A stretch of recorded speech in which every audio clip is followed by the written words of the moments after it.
All right, YouTube, what's happening? We got another knife video today on the Benchmade Proper in S90V carbon fiber special edition of this knife. Very nice. Beautiful carbon fiber on the scales.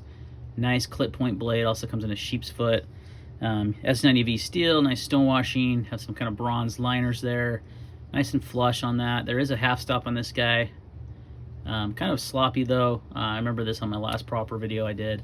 I wasn't greatly impressed with the walk and talk of this. Definitely not as crisp as like a GEC, probably because of the backspring pressure, but it is a good flush backspring though in the half stop position, which is kind of unique. That's not usually the case. Usually you have a little bit of that coming up.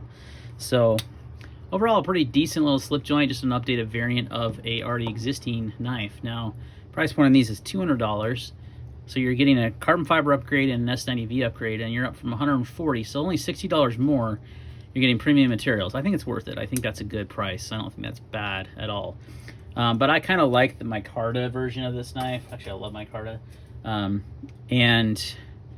the S30V would be fine. So, you know, just kind of have to decide what you like better. One thing I was a little... wow. All right. Recording got paused. Sorry about that. Probably that phone call came in and I'm recording this on my iPhone 11. Trying it out in 4K, even though I haven't been able to get YouTube to render in 4K. It's like it just stays at 1080p. It's supposed to support 4K, but whatever. I'm a little disappointed in the blade thickness of this guy as far as behind the edge. Most slip joints are pretty thin, very thin behind the edge, very good slicers. This is not what I would call thin behind the edge. Now, it's not that it's a bad slicer. I would just like it to be a little thinner. So it's about 20 thousandths if I remember right. Oh wow, 22 thousandths behind the edge. I can get 21 thousandths behind the edge on this guy. That's for a slip joint. It's a little thick, you know. For like a EDC knife, you know, the paramilitary 2, just kind of as a reference point, is a 20 thousandths behind the edge knife. This is, you know, 21 and a half is what I got just recently. But it's got pretty good edge geometry. Like it cuts through cardboard. Well, it did anyway. Yeah, it slices through this stuff pretty good. So it's still a decent slicer. You can see I'm kind of doing a curved cut there.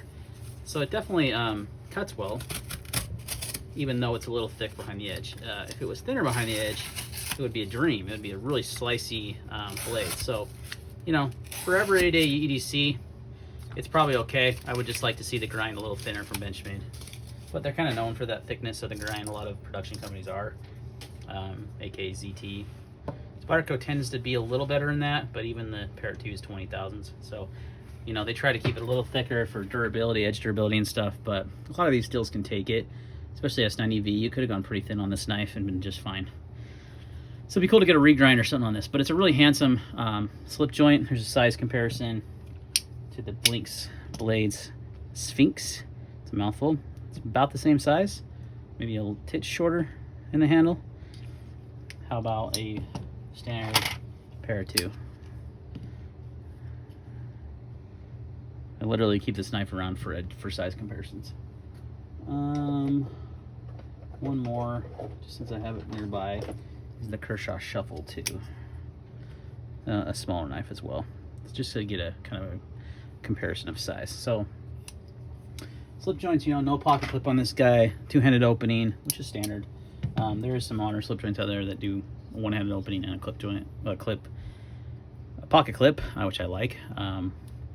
But you know, standard traditional knife here. Like I said, I wish the walk and talk was a little better. It's a little loose, a little sloppy, but it does have a half stop, and love that clip point blade. It's just a really handsome looking slip joint. So if you're looking for a slip joint that's more modern, a little bit more modern materials, obviously stainless steel, not going to rust. 1085 has a tendency to do that, especially if you're using these to cut up fruit and things like that. You can guarantee a patina on a 1095 slip joint. But you know, do you need a S90V and a small slip joint blade? Not really.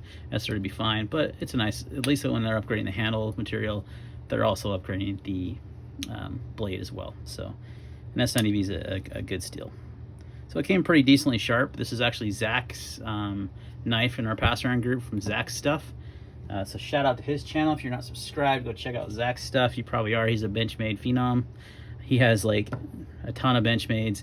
He lives in Oregon City, I believe, or around there anyway, in Oregon, where Benchmade is located. So he's somewhere up there in Oregon, pretty close to him, I think. So yeah, I think he gets, you know, early access to some of the knives from Benchmade and stuff. But he has quite a Benchmade collection, so make sure you go check out his videos. He's a very chill, laid-back dude. So, and shout out to the Apex Pass Around for passing this one around for us to give it a chance to take a look at it. It's a beautiful slip joint. I definitely like it. $200. You know, most GCs that are more rare might run you that much, but probably less. Probably under 100 to 150 anyway, depending on how rare they are. So it is a little pricier for a slip joint, a traditional knife, but you know, it is made here in the USA. It has carbon fiber and S90V, so it's a little more premium product. So, but overall, I mean, there's no pocket clip to put in pocket, so I'm not going to show you that. Cutting with it is good. The half stop works well. You saw me cutting the cardboard. It's not like the knife was going to fold on me. I mean, it has a pretty good back spring. Could be a little stiffer. See that right there, how it kind of bent? Could be a little stiffer in the back spring. So I'd like to see that up. Benchmade's going to keep making slip joints. Maybe a little stiffer in the back spring, but it is definitely an easy open with that thumbnail, or that, yeah, thumbnail, where you can just kind of pinch the blade here, open it like so. So overall, nice little slip joint. All right, guys, that's going to wrap up the video. Thanks for watching. Actually, hold on. Let's do, I realized I didn't do a weight. 2.1 ounces. Weighs more than the bug out. Interesting. So if you want a really lightweight knife, go with the bug out. I'm just joking. All right, guys. Thanks for watching, and we'll see you next time.